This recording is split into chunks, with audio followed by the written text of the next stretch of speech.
Hi நேர்களே, இப்போ வந்து புதுசாக தோசை செய்கிறது எப்படின்னு பார்த்துக்கலாம். இங்கே பாருங்கள், ஒரு வெங்காயம் 2 தக்காளி கட் பண்ணி வச்சுருக்கிறேன். அது வந்து மிக்சி ஜாரில் போட்டுக்கிறேன். கொஞ்சம் தேவையான அளவும் பூண்டு போட்டுக்கிறேன். போட்டு மிக்சியில் அரைச்சிட்டு தோசை மாவில் வந்து அது போட்டு மசாலாலாம் போட்டு நல்லா கலக்கிக்கலாம்.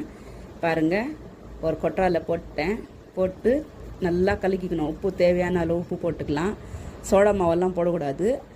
தக்காளி வெங்காயம் உப்பு போட்டு நல்லா கலக்கிட்டு அதுக்கப்புறம் அடுப்பு பற்றி வச்சுருக்கிறேன். நான் அடுப்பு நல்லா தவா வந்து நல்லா சூடாகட்டும்.